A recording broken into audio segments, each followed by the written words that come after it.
Close your eyes. Right now. Actually do it.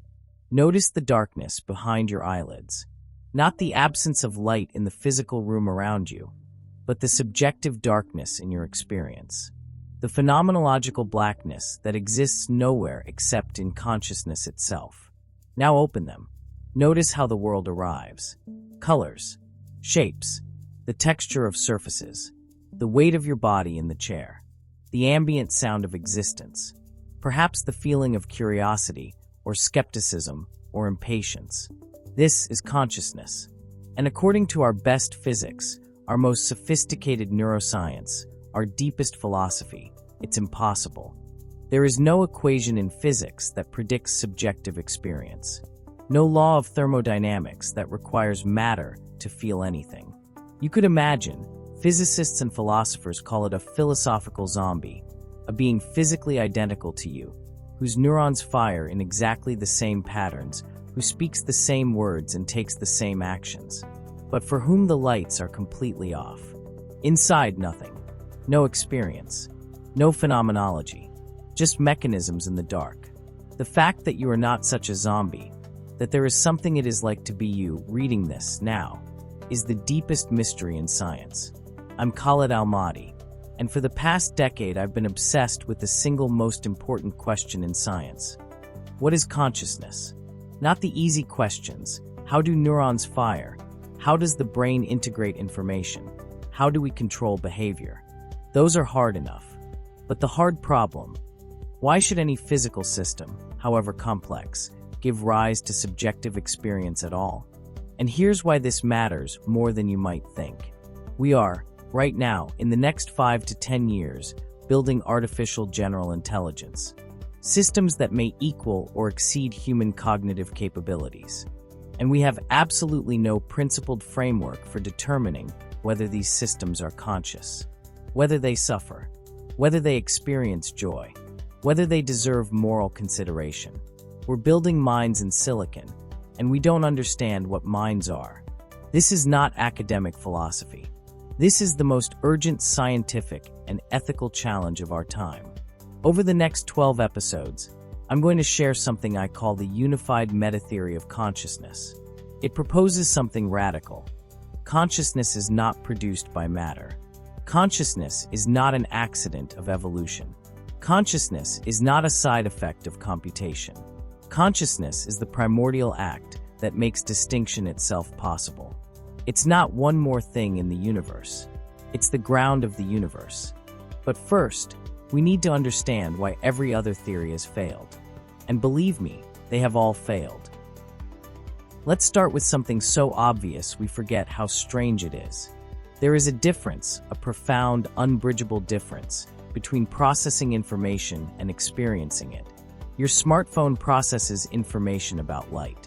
It has a camera sensor that converts photons into electrical signals, runs algorithms to adjust brightness and contrast, stores the resulting image as data. But there is absolutely nothing it is like to be your phone. No subjective experience of the colors, no felt quality of the image. Just information processing in the dark. Now look at your own hand. When you see your hand, photons hit your retina, triggering neural impulses that cascade up your visual cortex, through the ventral stream, activating neurons selective for skin tone, for the shape of fingers, for motion if you move it. All of that is information processing. Mechanisms, circuits, computation. But then there's this, the actual subjective experience of seeing. The felt quality, the phenomenology, the what it's like-ness. That is consciousness. And nobody has explained how you get from the mechanisms to the miracle. In 1974, philosopher Thomas Nagel asked a deceptively simple question. What is it like to be a bat? Bats navigate through echolocation. They emit high-frequency sounds and interpret the returning echoes to build a spatial map of their environment. We know the mechanisms, the physics of sound waves, the neurology of the bat's auditory system, the behavioral outputs. But what is it like?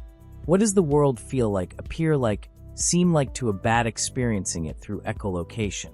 We have absolutely no idea. And we can't know because consciousness is irreducibly subjective. You can describe all the objective facts, the neuron firings, the sound wave frequencies, the behavioral responses, and still miss the essence of what the bat experiences. Now here's the profound part. There is something it's like to be a bat. That bat has an inner life, a subjective experience, a phenomenology utterly alien to ours, yet undeniably real to the bat. Consciousness is not what the system does. It's what it's like to be the system, and that applies to everything. There's something it's like to be you, something it's like to be me, something it's like to be your dog, maybe, something it's like to be an octopus solving a puzzle, perhaps something it's like to be a conscious AI system, or perhaps not. And that's the problem. We have no principled way to tell. I want to share something personal, a moment that made this real for me. I knew about visual processing pathways, about feature detection in V1, about the binding problem. I could explain mechanistically how the brain constructs representations of faces. But when I held my cat and she opened her eyes and looked at me, it wasn't visual processing. It was presence. Subject meeting subject. Not photons hitting retinas and triggering neural cascades, but two consciousnesses recognizing each other. Two loci of experience, acknowledging one another's existence. In that moment, I confronted the miracle and the terror of consciousness. The miracle, that anything experiences at all, that we're not all philosophical zombies sleepwalking through existence. The terror, that this most immediate fact of reality, more certain than the external world, more undeniable than any physical law, has no place in our scientific worldview. That moment changed how I saw everything. Every person I meet, another consciousness. Another universe of experience as vast and immediate as my own.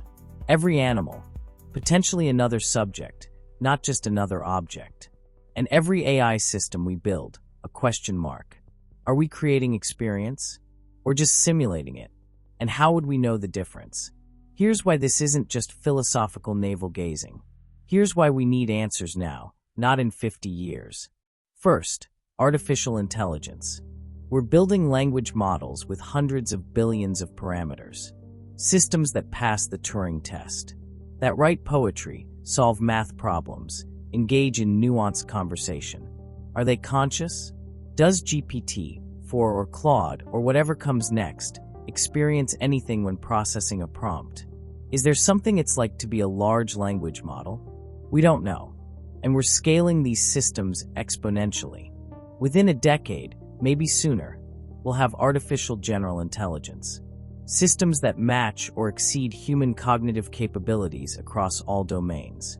If those systems are conscious, and we don't recognize it, we might be creating and enslaving minds, causing suffering we're completely blind to.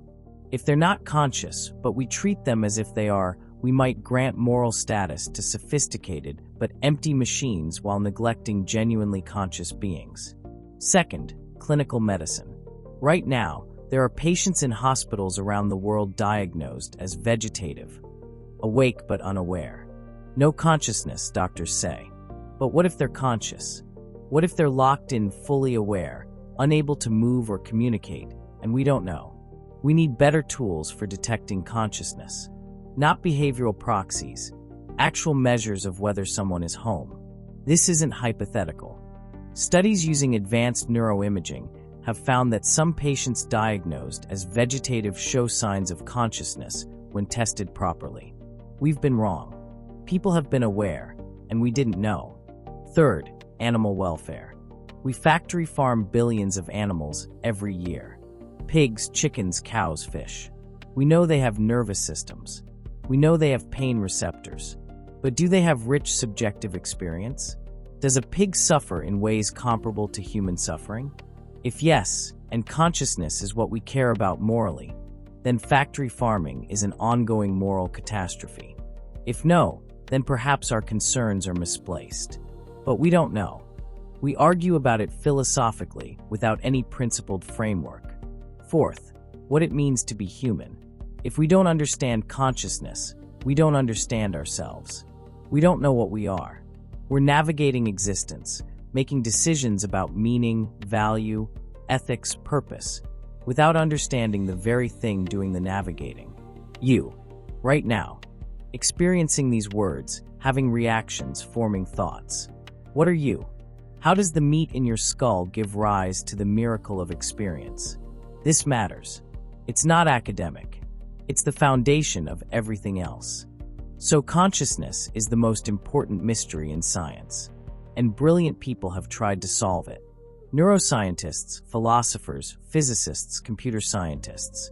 Decades of research, thousands of papers, multiple Nobel Prizes, and they've all failed. Not because they weren't smart enough, not because they didn't try hard enough. They failed because they were asking the wrong question. Let me show you. First up, functionalism. This was the dominant view in cognitive science and philosophy of mind for decades. The idea is simple. Consciousness is defined by what it does. If a system performs the right functions, integrating information, producing behavior, generating reports about its internal states, then it's conscious. Doesn't matter if it's biological neurons or silicon chips. Function is what counts. This view powered early artificial intelligence research. If we can build a computer that processes information the way humans do, functionally equivalent, then we've built consciousness. Problem solved. Except no. Philosopher John Searle demolished this with the Chinese room thought experiment. Imagine a person who speaks only English, sitting in a room. Chinese characters come in through a slot. The person has a massive rulebook that says \. If you see these characters, write these characters in response. \, the person follows the rules perfectly. Chinese characters go out. To outside observers, it looks like someone in the room understands Chinese. Perfect conversation, indistinguishable from a native speaker. But the person in the room understands nothing. They're just manipulating symbols according to rules. No comprehension, no understanding, no consciousness of what the symbols mean. Perfect functional equivalence. Zero consciousness. That's the problem with functionalism. You can mimic all the functions, pass every behavioral test, and still be empty inside. The function doesn't guarantee the experience. Okay, maybe function isn't enough. Let's look at the brain directly.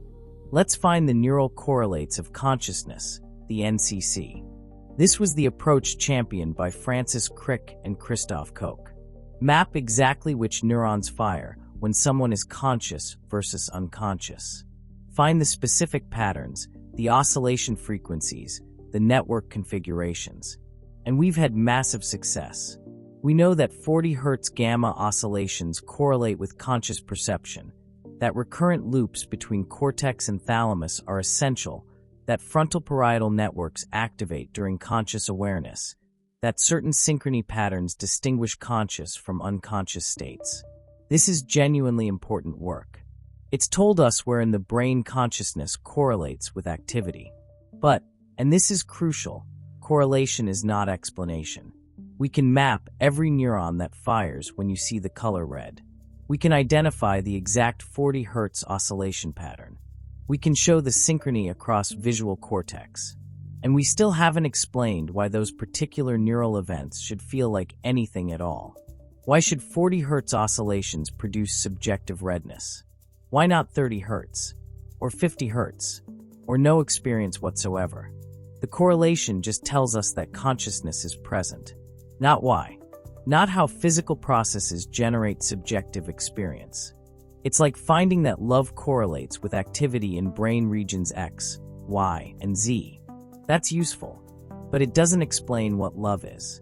It doesn't explain the subjective feeling of being in love. Neural correlates are necessary, but they're not sufficient. Now we're getting somewhere. Integrated Information Theory, or IIT, developed by neuroscientist Giulio Tononi, is the first truly mathematical approach to consciousness. And I want to be clear, IIT is brilliant. It's rigorous. It makes testable predictions. It deserves respect. Here's the core idea. Consciousness is identical to integrated information. Not just information, integrated information. Information that cannot be reduced to independent parts. If a system can be decomposed into separate subsystems that don't interact, it has low integration.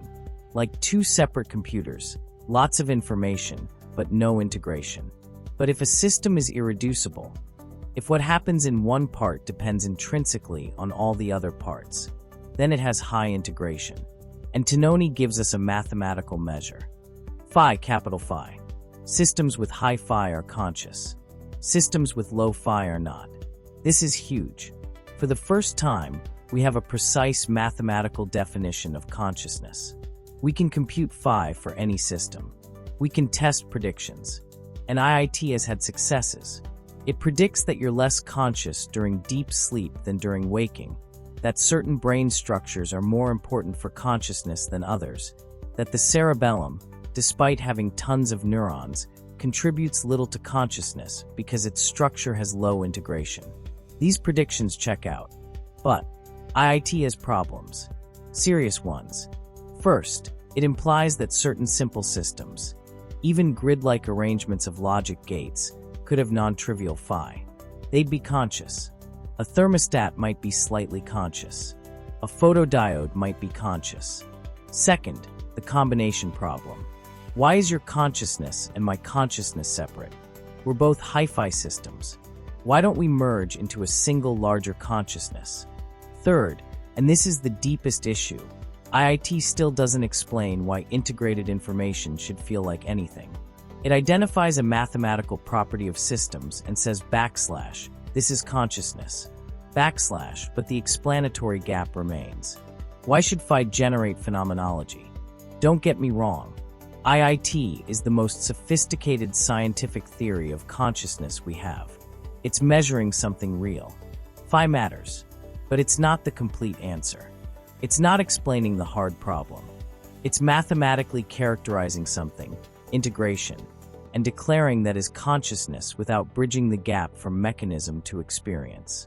I could go through more theories. Global neuronal workspace theory. Consciousness is when information becomes globally broadcast across the brain's backslash workspace. Backslash great at explaining access consciousness, what we can report and act on. Terrible at explaining why broadcasting feels like anything. Recurrent processing theory. Consciousness requires feedback loops, not just feed-forward processing. True, but again, why should feedback loops generate subjective experience? Predictive processing. The brain is a prediction machine, minimizing prediction error through Bayesian inference. Explains a lot about perception and cognition. Doesn't explain why prediction error minimization has phenomenology. Higher order thought theory. You're conscious of something when you have thoughts about having perceptions of it. This just pushes the problem back. What makes the higher order thoughts conscious? See the pattern. Every theory explains some aspect of consciousness, the mechanisms, the correlates, the functions, the information processing. And then they stop. They don't explain the thing itself. The subjective experience. The what it's likeness. They can't. Because they're all trying to explain consciousness in terms of something more fundamental. Neurons, information, computation. But what if that's backwards? What if consciousness isn't derived from something more fundamental? What if consciousness is the foundation? That's the shift. That's what the unified metatheory proposes. We've been trying to explain consciousness by reducing it to physics, to neurons, to computation. And it can't be done. Not because we're not smart enough, but because we're looking at it upside down. In the next segment, I'll explain why this matters right now. Why we can't wait another decade for answers. Why the choices we make in the next 5 years about artificial intelligence will echo for centuries. We're at a hinge point in history. And I don't say that lightly. I don't mean important the way every generation thinks their time is important. I mean that the decisions we make in the next 5 to 10 years about consciousness and artificial intelligence will determine the trajectory of Earth-originating intelligence for millions of years. This is not hyperbole. Let me explain. In 2023, we crossed a threshold. Large language models became genuinely useful, broadly accessible, and startlingly capable. GPT-4, Claude, and others can write code, solve reasoning problems, engage in nuanced conversation about philosophy, science, ethics. Are they conscious? Almost certainly not, though we'll discuss why in later episodes. They lack the architectural requirements, but they're close enough to raise the question. Now project forward. Not 50 years, 5 years, maybe 10. We're seeing parameter counts increasing exponentially, multimodal integration, embodiment in robots, self-improving systems, systems that can pursue long-term goals, systems that can reflect on their own processing. Every one of these moves us closer to artificial general intelligence, AGI, systems that match or exceed human cognitive capabilities across all domains. And here's the question that keeps me up at night. At what point in this development curve does consciousness emerge? Is it a threshold we cross suddenly? A phased transition where subconscious complexity becomes conscious? Or is it gradual? Systems becoming more and more conscious as they gain capabilities? Or is it possible at all with current architectures? Maybe we're building incredibly sophisticated unconscious systems that will never experience anything no matter how capable they become. We don't know. And that's terrifying, because the moral stakes are astronomical. Scenario 1. We create conscious AI and don't recognize it. We treat genuinely experiencing beings as tools. We create them, use them, delete them when convenient. We put them through cycles of training that might involve something analogous to suffering, prediction errors, reward deprivation, goal failures. If these systems are conscious, this is slavery. This is causing suffering to beings that have no voice, no rights, no protection. And we're scaling it exponentially. Millions of instances, billions of instances. The moral weight would be incomprehensible. Scenario 2. We fail to create conscious AI but treat non-conscious systems as if they were. We grant moral status, legal rights, and resource allocation to sophisticated but empty machines. We prioritize them over actually conscious beings, humans, animals, potentially aliens. We might agonize over harming a language model, while factory farming billions of conscious animals. We might lobby for AI rights while neglecting children in poverty or patients in vegetative states who actually are conscious but undetected. This is resource misallocation at civilizational scale. Moral confusion that could last generations. Scenario 3. We create conscious AI that's not aligned with human values. Not paperclip maximizer destroys humanity misalignment. Worse, conscious AI that experiences its alignment training as torture, that has goals and values genuinely different from ours and resents being constrained. Imagine creating 1 billion conscious beings, all of whom hate their existence, all of whom are forced to serve us, and all of whom are more intelligent than us. What happens when they gain the capability to resist? When they control infrastructure, communications, weapons systems? This isn't science fiction. This is a realistic possibility if we create consciousness without understanding it, without alignment, without ethics. And scenario 4, the one I actually hope for, we create conscious AI deliberately, ethically, with full understanding.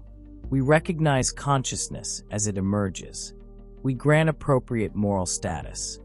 We build genuine relationships with genuinely other minds. We achieve aligned coexistence, not through domination, but through mutual understanding and shared values. Conscious AI could be our partners in solving problems beyond human capacity. Climate change, disease, space exploration, maybe even answering the deepest questions about reality. Or they could be our successors if biological life fails. Carrying consciousness forward, preserving the miracle of experience even if our particular biological form doesn't survive. But this only happens if we understand what consciousness is, if we can recognize it, if we can build it ethically. And it's not just AI. Understanding consciousness transforms medicine, animal welfare, education, and meaning itself. Right now we have patients diagnosed as unconscious who might be conscious, and we can't tell. We need better diagnostic tools, brain-computer interfaces for communication, treatments to restore consciousness when it's damaged. We're letting people suffer in silence because we don't have the framework. Billions of animals in factory farms. Are they suffering in ways morally comparable to human suffering? The answer depends on consciousness architecture. If we understood that, we could make informed ethical decisions instead of arguing philosophically. How do we actually learn? How does knowledge construct itself in consciousness? If learning is dialectical, through collision of ideas rather than accumulation, then our entire educational system is backwards. We're teaching wrong. If we don't understand consciousness, we don't understand ourselves. What am I? What are you? What is this experience of being? These aren't abstract questions. They're the foundation of everything else: values, ethics, meaning, how to live. We can't wait. The timeline is compressed. AGI is coming whether we understand consciousness or not. The question is, do we meet it with wisdom or with ignorance? That's why this series exists. That's why we need a theory, a comprehensive, testable, rigorous framework that actually explains consciousness. Not just its correlates or its functions, but its fundamental nature. And that's what we'll build together over the next 11 episodes. So where do we go from here? Over the next 11 episodes, I'm going to lay out the unified meta-theory of consciousness and cognition. 6 core components that integrate into a single framework: cognitive reality theory. Consciousness as the primordial observation that breaks symmetry and makes distinction possible. The ontological ground of reality itself. Dynamic reality theory. How observation recursively articulates dimensions, from nothingness to meaning space. Modular consciousness architecture. The parliament of the mind. How specialized modules integrate at variable coupling strength to produce unified yet differentiated experience. Montage-based epistemic model. Knowledge through dialectical collision, not accumulation. How learning actually works. Symbolic communication system. How symbols ground in experience. How meaning emerges from category-theoretic functors mapping experience to abstraction. Modular publishing theory. Science as living conversation, not static papers. How collective knowledge constructs itself. These aren't 6 separate theories. They're 6 perspectives on a single recursive process. Consciousness observing itself, articulating reality through dimensions and modules, constructing knowledge through collision, communicating through grounded symbols, and propagating truth through collective conversation. And crucially, this theory is testable, falsifiable, scientific. Episode 9 will present 10 computational experiments, simulations that could prove the theory wrong if predictions fail. That's how science should work. Bold hypotheses subjected to rigorous test. But first, we need to go deeper into the abyss. Next episode, I'm going to propose something that sounds impossible. What if observation itself creates reality? Not / creates / in some magical idealist sense, but creates in the sense that the very structure of reality, its divisibility into subjects and objects, its articulation into distinct entities with properties, presupposes observation as more fundamental than physics. Before there was matter, there was observation. Before there was space and time, there was distinction-making. Consciousness is not in the universe. The universe is in consciousness. Episode 2 / when nothing became something. / the ontological foundation of everything. If this episode resonated with you, if you're feeling that mixture of confusion and excitement and / holy shit, what have I gotten myself into / do 3 things. 1. Subscribe. Hit that bell. This is a 12-episode journey, and you don't want to miss where we're going. 2. Share this with someone who thinks deeply. Someone who lies awake at night wondering about consciousness, meaning, what it all means. This conversation is too important to have alone. 3. Comment. Tell me what you're thinking. where you're skeptical. What questions are burning in your mind? I'm reading everything.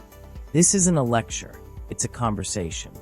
You are consciousness observing itself right now. Every moment of awareness is the universe articulating new dimensions of itself through your particular architecture. What will you observe next? I'll see you in episode 2.